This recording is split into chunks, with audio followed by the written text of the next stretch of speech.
السلام عليكم ورحمة الله وبركاته. إن الحمد لله نحمده ونستعينه ونستغفره ونعوذ بالله من شرور أنفسنا ومن سيئات أعمالنا. من يهده الله فلا مضل له ومن يضلل فلا هادي له. أشهد أن لا إله إلا الله وحده لا شريك له وأشهد أن محمدا عبده ورسوله وبعد. Kita melanjutkan amalul qalbi, amal hati. Sekali lagi, amal ada. Kalau ucapan kan ada dua, ya kan? Ucapan hati dan ucapan lisan. Apa itu ucapan hati? Sudah. Ucapan lisan juga sudah kita bahas. Nah, sekarang kita masuk amal. Ada amal hati, ada amal lisan, ada amal jawarih. Kita baru amal hati. Apa kemarin amal hati? Contoh amal hati, al-inqiyad, tunduk. Salah satu sifat seorang mukmin muslim adalah tunduk. Setunduk-tunduknya, walaupun tidak sesuai dengan akal kita. Karena akal kita terbatas. Kebenaran Allah tidak minta izin dengan akal kita. Gitu ya. Keadilan Allah, kebaikan Allah tidak minta izin dengan akal kita. Gitu ya. Maka Allah adil. Dan dengan keadilannya itu Allah menciptakan neraka, dan harus ada yang masuk neraka. Allah menciptakan setan, menciptakan iblis, dan harus ada yang tergoda, tertipu oleh iblis. Kenapa? Karena keadilan Allah tidak minta izin dengan akal kita. Ya. Maka akal kita mau setuju mau tidak, itulah Allah adil. Baik. Kalau kebaikan Allah itu harus minta izin dengan akal kita, tentu jangan ciptakan neraka dong. Ya Allah, kenapa Engkau mesti menciptakan neraka, menciptakan iblis, menciptakan setan, menciptakan khamr, menciptakan babi? Setelah itu kita semua dilarang makan babi, minum khamr. Ya sudah, nggak usah diciptakan. Dan Adam dan Hawa tidak usah diusir dari surga. Kita semua lahir di surga, nggak ada masalah.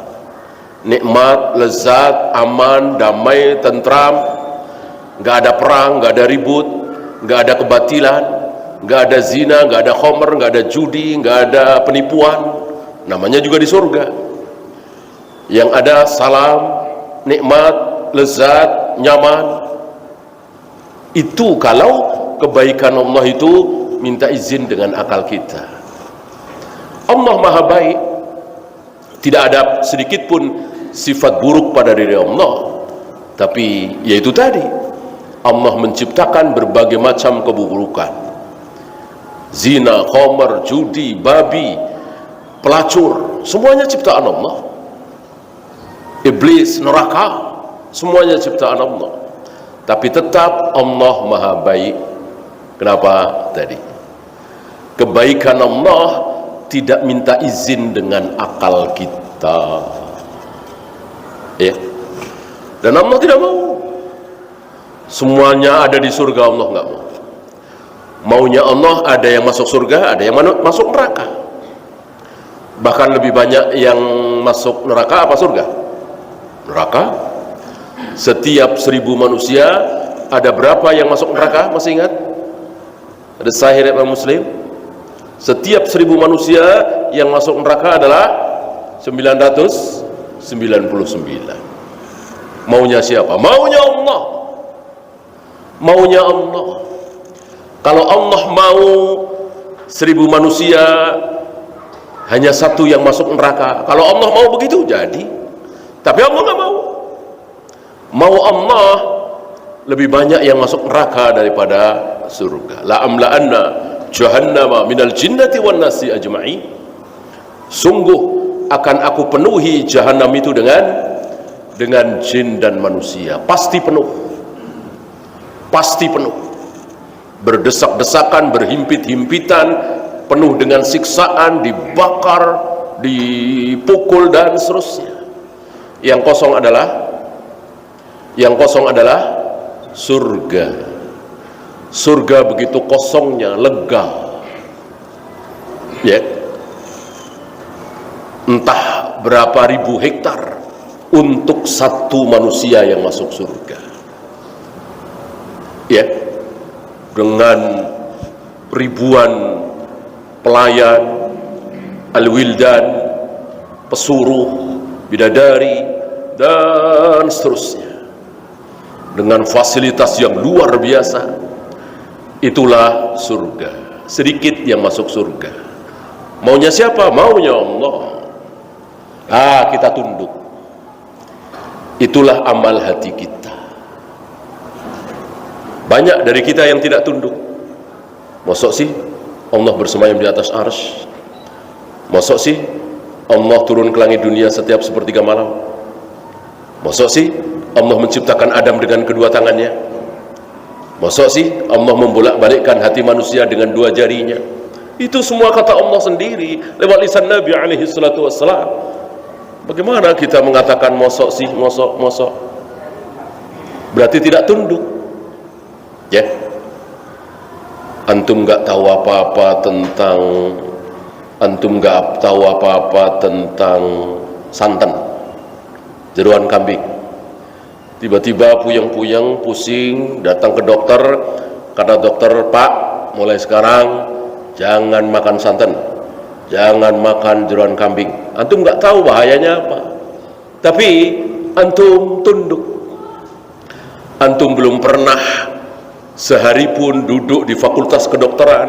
Si dokter ini 5 tahun, ada yang 7 tahun, ada yang 10 tahun belajar tentang kesehatan kedokteran.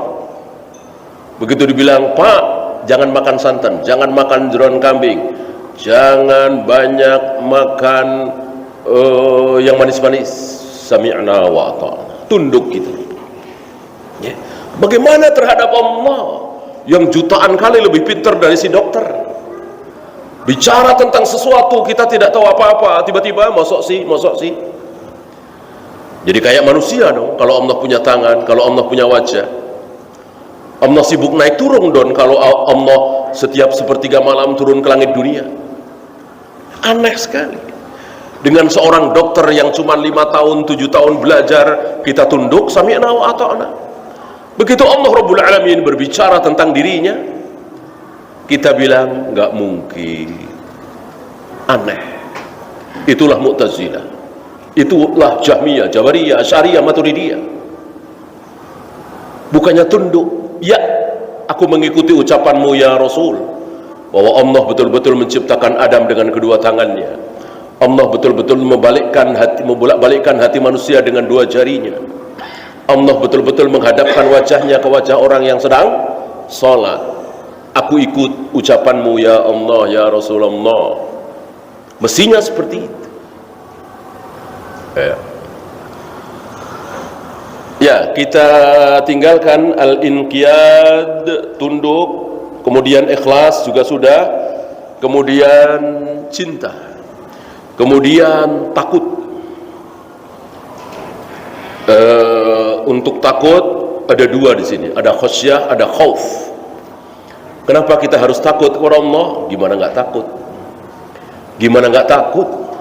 Ya, anak seorang nabi, istri seorang nabi, ayah seorang nabi, Allah sesatkan, Allah siksa di neraka selama-lamanya. Lah kita ini siapa? Gimana nggak takut? Gimana kita nggak takut? Mentang-mentang setiap azan kita langsung ambil air wudhu, datang ke masjid, sholat berjamaah. Tiba-tiba itu sudah kita lakukan selama 30 tahun, 40 tahun. Tiba-tiba kita merasa aman. Ngosok sih? Saya yang begini taat kok disesatkan? Lah kurang apa ini anak Nabi? Apalagi cuman anak kiai, cucu kiai, cicit ulama. Apa urusannya? Anak Nabi, istri seorang Nabi, ayah seorang Nabi, ayahnya Nabi Ibrahim, istrinya Nabi Lut, istrinya Nabi Nuh, anaknya Nabi Nuh, ya. Bahkan ayah ibu Nabi Muhammad alaihi salatu wassalam, paman-paman Nabi alaihi salatu wassalam, Allah bikin kekal di neraka selama-lamanya. Gimana kita nggak takut? Gimana kita mau andalkan? Kita ini si anu, kita ini si anu. Cucu Rasulullah, apa urusannya? Ya, apa urusannya dengan cucu Rasulullah? Anak langsung Nabi Nuh. Ya. Cucu-cucu Rasulullah kalau Allah sesatkan, ya.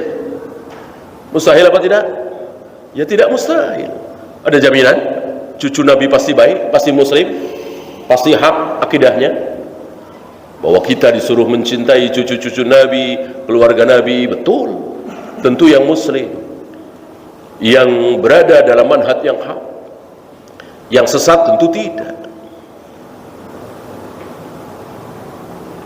Adakah dalil jaminan dari lisan Nabi alaihi salatu wassalam, seluruh cucu-cucuku pasti muslim, pasti beriman, pasti ahlu sunnah wal jamaah, pasti berada dalam manhaj yang hak? Mana? Mana sabda Nabi seperti itu? Ya. Yang ada sebaliknya. Apa bedanya Rasulullah dengan Nabi Nuh? Sama-sama Nabi, sama-sama Rasul, sama-sama kekasih Allah, sama-sama dapat wahyu. Lah kalau anaknya Nabi Nuh bisa kafir, tentu keturunan Nabi Muhammad SAW tidak mustahil. Ya. Yang kita lihat adalah perilakunya, akidahnya, tauhidnya, ibadahnya, bukan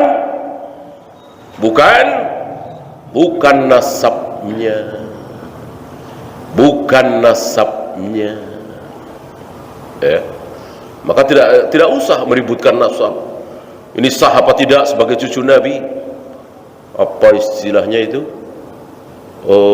Tes apa? Tes DNA, ya. Ya nggak apa-apa. Sudah terbukti bahwa ini cucu Nabi, cicit Nabi, tapi sesat. Mungkinkah? Ya mungkin. Pedoman kita apa sih? Pedoman kita apa sih? Kalian tidak akan sesat selagi kalian berpegang kepada ini. Apa? Al-Quran dan Sunnah. Apa ada sabda Nabi, kalian tidak akan sesat selagi kalian mengikuti, mencontoh anak keturunanku? Ada sabda Nabi seperti itu? Tidak ada.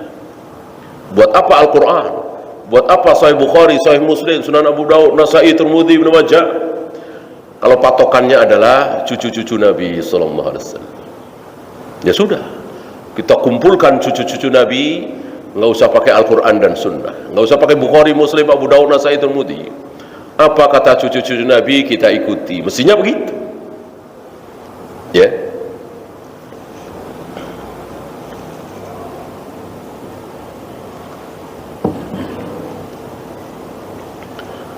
Kemudian tawakal. Salah satu amal hati adalah tawakal. Tawakal adalah setelah pasrah kepada Allah, setelah apa? Tawakal adalah pasrah kepada Allah, menyerahkan urusan kita kepada Allah setelah berusaha. Sebelum berusaha haram, bukan tawakal namanya.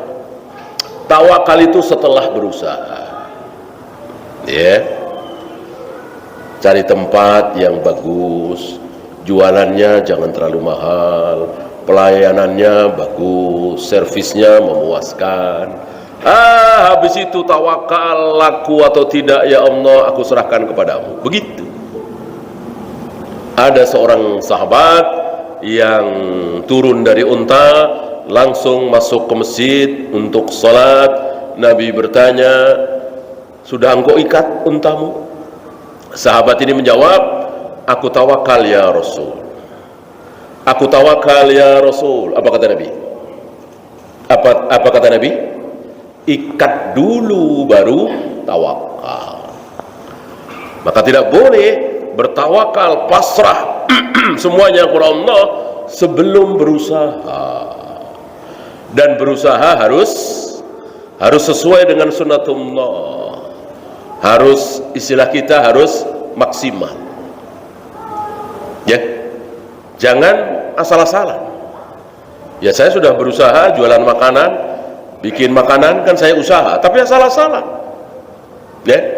Nggak dikasih garam, nggak dikasih gula, nggak dikasih penyedap, asal-asalan. Yang penting saya sudah usaha jual makanan, ya tentu harus maksimal sesuai dengan sunnatullah. Biar enak dikasih apa, kan begitu. Oleh karena itu muslim beriman, taat, rajin ibadah, tapi kalah sama kafir. Jualannya kalah laris sama si kafir. Kenapa?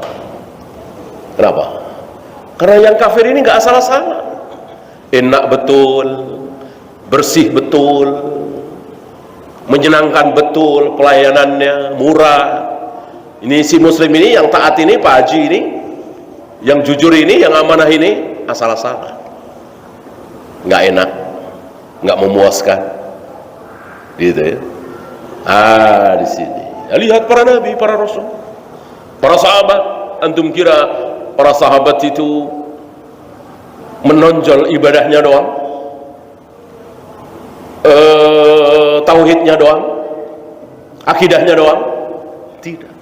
Antum tahu Khalid bin Walid? Ya, Khalid bin Walid itu mencengangkan siapapun yang melihat dia mengayunkan pedangnya. Setiap kali mengayunkan pedang, hampir-hampir nggak pernah meleset. Ya, ada saja musuh yang jatuh terkena sabetan pedang Khalid bin Walid. Antum tahu Sa'ad bin Abi Waqqas? Hampir-hampir Sa'ad bin Abi Waqqas setiap kali melepaskan anak panahnya tidak pernah melesat. Ya.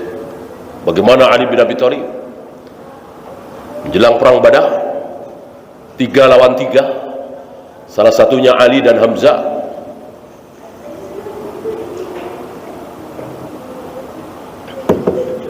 Bukan orang-orang yang ibadahnya doang yang rajin, akidahnya doang yang bagus, tetapi juga ahli dalam hal dunia. Abdurrahman bin Auf luar biasa. Ketika Sa'ad bin Rabi menawarkan separuh hartanya, menawarkan satu istrinya 2 kan, ditawarkan satu untuk Abdurrahman bin Auf, dua-duanya ditolak dengan mengucapkan barakallahu fi. Dan Sa'ad bin Rabi tidak menjawab wa fiik barakallah. Ya. Ini kesalahan sebagian kita, seolah kalau ada yang mengucapkan barakallahu fiik pasti dijawab dengan wa fiik barakallah. Tidak. Kalau assalamualaikum waalaikumsalam jelas. Alhamdulillah yarhamukallah jelas. Tapi barakallahu fiik dijawab dengan wa fiik barakallah tidak jelas. Ya. Artinya tidak semuanya, kecuali yang berhubungan dengan hadiah. Ini bukan pembahasan kita. Abdurrahman bin Auf ketika ditawari separuh hartanya, satu istrinya, menolak dengan mengucapkan barakallahu fiik, tolong tunjukkan saja aku ke pasar. Jalan menuju pasar. Ya. Mungkin dikasih sedikit modal, dan seterusnya luar biasa. Enggak sampai setahun sudah menjadi pedagang besar. Apa? Profesional. ulet, jujur, amanah, canggih istilah kita ya. Bukan menonjol di ibadahnya saja, akidahnya saja, tauhidnya saja ya.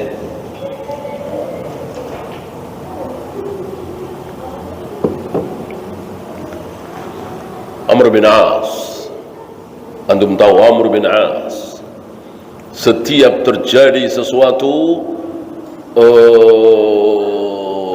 macet ya, deadlock, Amr bin As maju mencair ya. Istilah kita pelobi yang sangat ulung ya, luar biasa ucapannya Amr bin As dan lain-lain para sahabat ahli.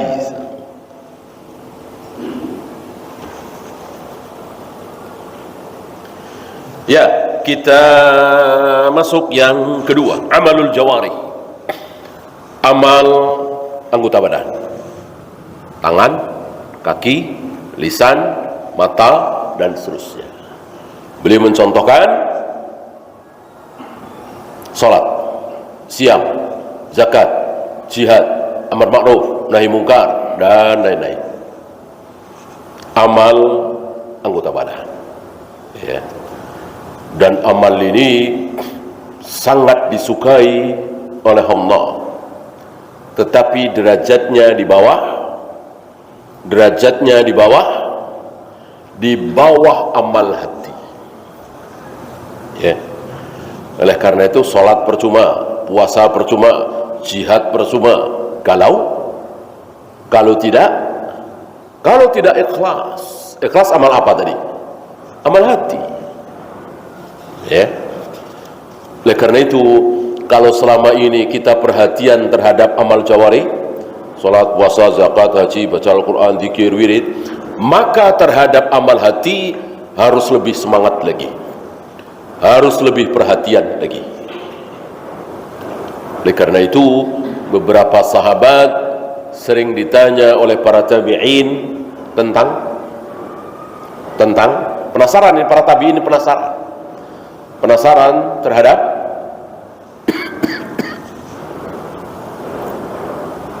terhadap Abu Bakar, segitu mulianya ya. Bayangkan iman seluruh kaum muslimin sedunia ditimbang, iman Abu Bakar ditimbang, beratan siapa? Beratan iman Abu Bakar kayak apa? Bikin para tabi'in penasaran. Tabi'in yang tidak bertemu dengan Abu Bakar, rata-rata tabi'in kan tidak bertemu dengan Abu Bakar. Abu Bakar kan hidup cuma 2 tahun setelah Nabi wafat ya. Tabi'in banyak bertemu dengan Ibnu Mas'ud, Aisyah, Abu Hurairah, Ibnu Abbas, dan seterusnya. Adapun bertemu dengan Abu Bakar hampir-hampir nggak ada. Umar barangkali, Umar berapa tahun? Abu Bakar kan cuma 2 tahun, Umar 10 tahun. Tabi'in yang lahir ketika Nabi wafat ya, bertemu dengan umur 10 tahun, umur 11 tahun, umur 9 tahun, nah lumayan. Abu Bakar tidak.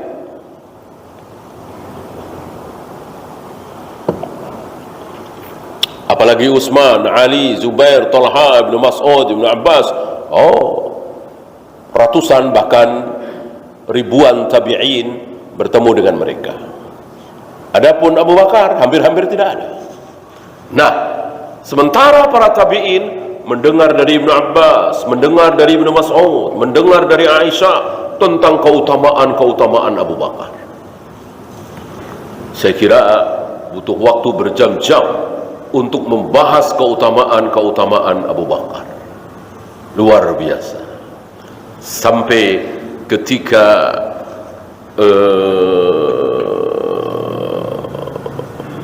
beliau membahas surga mempunyai pintu-pintu yang banyak, 8 ya. Dipersilahkan masuk surga dari pintu ini, dipersilahkan masuk surga dari pintu ini. Ada lagi orang yang dipersilahkan masuk surga dari pintu ini. Abu Bakar bertanya, adakah orang yang dipersilahkan masuk surga dari pintu mana saja? Pintu ini mempersilahkan, pintu ini mempersilahkan, pintu ini mempersilahkan. Ada enggak kira-kira ya Rasul? Nabi menjawab, arju an takuna minhu. Aku berharap engkaulah orangnya. Engkaulah salah satu orangnya. Ini harapan Nabi ya. Bukan harapan kita, bukan harapan saya, bukan harapan antum. Harapan Nabi alaihi salatu wassalam. Bukan harapan yang omong kosong. Iya. Bagaimana kemuliaan manusia seperti ini? Iya. Antum pernah dikirimin salam oleh Jibril? Boro-boro ya. Abu Bakar bukan cuma Jibril. Abu Bakar dikirimin salam oleh Allah Rabbul Alamin lewat Nabi alaihi salatu wassalam. Kayak apa mulianya manusia yang satu ini? Allah kirim salam. Bahkan bukan cuman sekedar kirim salam, tapi Allah bertanya. Tentu Allah sudah tahu jawabannya, Allah Maha tahu. Tapi Allah bertanya, suka-suka Allah. Muhammad, tentu lewat Jibril ya. Tanyakan kepada Abu Bakar, apakah dia rela dengan takdirku selama ini? Aku takdirkan dia begini, banyak harta habis karena untuk kepentingan Islam, begini. Ya, takdir Abu Bakar seperti itu. Rela apa tidak? Luar biasa. Adakah manusia selain beliau, selain para nabi, para rasul, yang ditanya oleh Allah seperti itu? Rela apa tidak dengan takdirku? Ya, tentu Abu Bakar tidak bisa menjawab, hanya bisa menangis. Bagaimana aku tidak rela dengan takdir dari Allah Rabbul Alamin, penciptaku, pemilikku? Gak ada manusia semulia beliau. Ya. Nah, para tabi'in penasaran, Abu Bakar yang segitu mulia itu kalau sholat kayak apa, kalau puasa kayak apa, kalau baca Al-Quran kayak apa? Ya.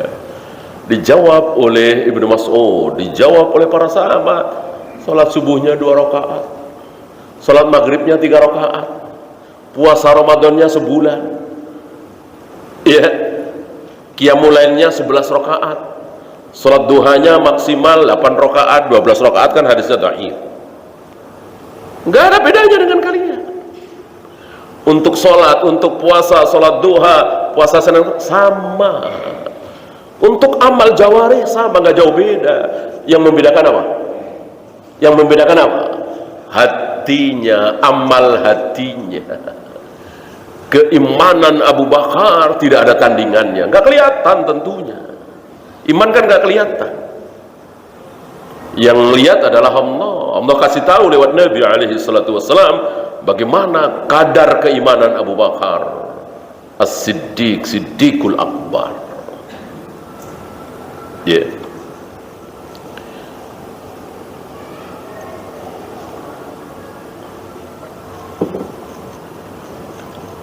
Keimanannya sebesar gunung.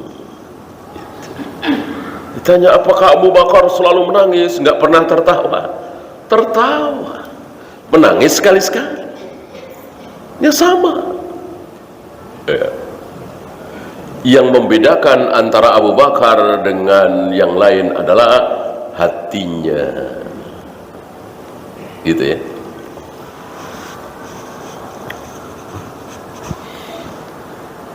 Nah, karena hati itu bukan kita yang menguasai, ya kan? Bukan kita yang menguasai kan?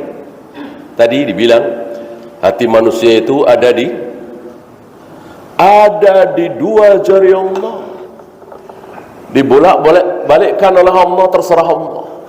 Berarti yang menguasai hati kita bukan kita tapi Allah. Yang kita kuasai apa? Yang bisa kita kuasai apa?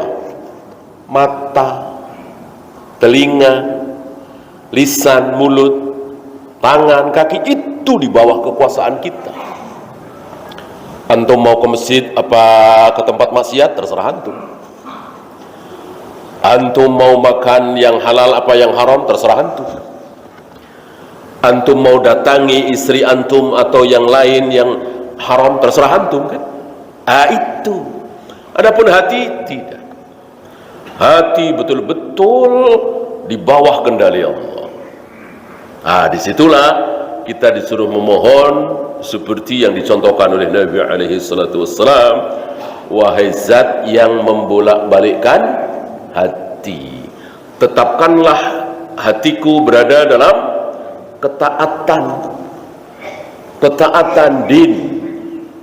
Ya muqallibal qulub tsabbit qalbi ala dinik. Nah, kita mengakui bahwa yang menguasai hati kita bukan kita tapi Allah Rabbul Alamin. Kalau Allah balikkan hati Fir'aun, hati Abu Jahal, hati Abu Lahab, akan beriman dia. Tapi Allah nggak mau. Kalau Allah mau, bisa. Yang menguasai hatinya Fir'aun, hatinya Namrud, Qarun, Abu Jahal, Abu Lahab, Allah Rabbul Alamin. Nah, karena kita tidak bisa menguasai hati kita, yang bisa kita kuasai adalah tangan, kaki, lisan, mata, ya sudah, itu konsentrasi kita. Adapun apa yang ada di hati kita, kita tidak menguasai. Oleh karena itu, para ulama membahas batin mempengaruhi zahir, apa zahir mempengaruhi batin. Kan banyak orang berteori, batin dulu. Kalau batin sudah menyatu, kalau batin sudah klop, kalau batin sudah istilah mereka ngeklik, nanti ngomong enak, ngomong nyambung gitu. Ini batil.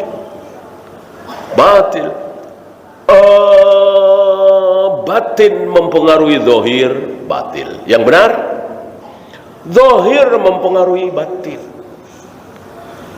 Biar kita saling mencintai, biar kita saling memuliakan. Apa kata Nabi? Salinglah memberi hadiah. Saling memberi hadiah. Agar apa? Agar kalian saling mencintai. Memberi hadiah zahir apa batin? Tentu zahir. Saling mencintai batin. Jadi zahir mempengaruhi batin. Nabi nggak bilang hendaklah kalian saling mencintai. Kalau kalian saling mencintai, niscaya kalian akan saling memberi hadiah. Apa begitu sabda Nabi? Tidak. Nabi bilang hendaklah kalian saling memberi hadiah agar kalian saling mencintai. Itu. Ada lagi? Luruskan dan rapatkan saf kalian. Agar apa? Agar kalian bersatu, sama saling mencintai. Kalau kalian tidak lurus, tidak rapat dalam saf salat, bahu tidak nempel bahu sebelah, mata kaki tidak nempel mata kaki sebelah, maka Allah akan cerai-beraikan persatuan kalian. Kalian tidak akan saling mencintai. Zahir dulu apa batin dulu? Batin dulu apa zahir dulu? Zahir dulu, bahu, mata kaki, al-mankibu bil mankibi wal qadamu bil qadami. Setelah itu baru hati saling mencintai, bersatu. Nabi tidak mengatakan hendaklah kalian saling mencintai. Kalau kalian saling mencintai, otomatis nanti saf kalian akan lurus sendiri, akan rapat sendiri. Begitu? Tidak. Zahir dulu baru batin terpengaruh oleh zahir. Bersalamanlah kalian agar hilang dendam. Salaman kan zahir, dendam batin, dan begitu seterusnya. Nah, kaidah besar ini dirobek-robek oleh kaum batiniyah. Antum tahu kaum Batiniyah, salah satu aliran sesat di dalam Islam, aliran kebatinan, aliran Batiniyah.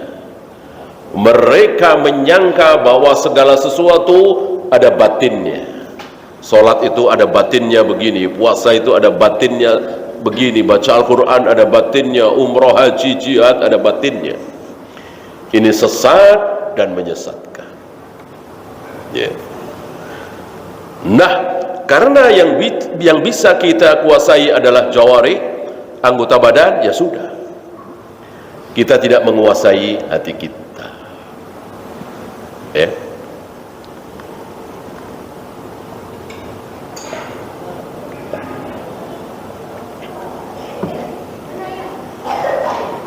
Mana dalil? Beliau bawakan beberapa ayat, di antaranya qala Allah Ta'ala wajahidu fillahi haqqa jihadi. Berjihadlah kalian di jalan Allah dengan sebenar-benar jihad. Karena banyak orang yang jihad tapi tidak benar. Siapa? Jihad. Dia teriak jihad, jihad, jihad, tapi jihadnya nggak benar. Kenapa jihadnya nggak benar? Tidak diperintah oleh pemimpin, pasti tidak benar. Jihad yang nyuruh seorang ustaz, seorang ulama, seorang kiai, pasti salah. Jihad itu harus bersama. Al-jihadu ma'al imam adiluhum wa fajiruhum. Jihad itu harus bersama imam. Mau imam itu orang baik, orang jelek, orang adil, orang fajir, nggak masalah. Yang penting dia imam. Wah, yang penting dia presiden, khalifah, amirul mukminin. Kalau bukan presiden, kalau bukan imam, tidak berhak mengumandangkan jihad. Dan saya kira apa yang ada di Bukhari ini sesuai dengan apa itu? UD 45. Di dalam UD 45 ada keterangan bahwa presiden berhak mengumumkan perang. Gitu. Selain presiden nggak berhak. Persis seperti apa yang ada di Bukhari. Al-jihadu ma'al imam adiluhum wa fajiruhum. Antum pernah dengar Imam Syafi'i mengumandangkan perang jihad? Belum pernah. Imam Bukhari, Imam Muslim, Yahya bin Ma'in, Ali bin Madini, Yahya Al-Qattan, Sufyan bin Uyainah, Sufyan As-Sawri, Imam Malik, Abu Hanifah, nggak ada yang berani mengumandangkan perang, karena bukan hak mereka.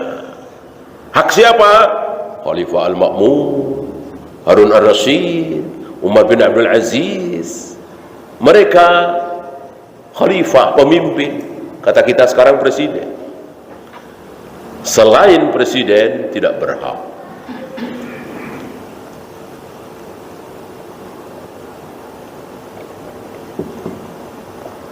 Wa qala Allah Ta'ala wa qumu lillahi qanitin. Ini surat Al-Baqarah ya. Ya ayyuhalladzina amanu ruk'u wasjudu wa'budu rabbakum. Ini Al-Hajj ya. Ini semua dalam rangka menerangkan tentang amal jawarih. Wahai orang yang beriman, rukuklah kalian, sujudlah kalian. Apa yang dimaksud? Rukuklah, sujudlah, yang dimaksud? Yang dimaksud sholat. Ya. Kalau sujud doang masih ada, sujud syukur, sujud tilawah. Rukuk doang ada? Nggak ada hujan, nggak ada angin, tiba-tiba rukuk, nggak ada kan? Nah, maka yang dimaksud rukuk di sini jelas, bukan rukuk saja, tapi sholat. Ya, banyak dalam Al-Quran dan Sunnah menyebut sebagian, tapi yang dimaksud keseluruhan. Termasuk ini, hanya menyebut sebagian, yaitu rukuk, tapi yang dimaksud adalah keseluruhan, yaitu salat. Ya, silakan azan dulu. Wassallallahu ala Muhammadin sallallahu alaihi wasallam. Wa akhiru da'wana alhamdulillahi rabbil alamin.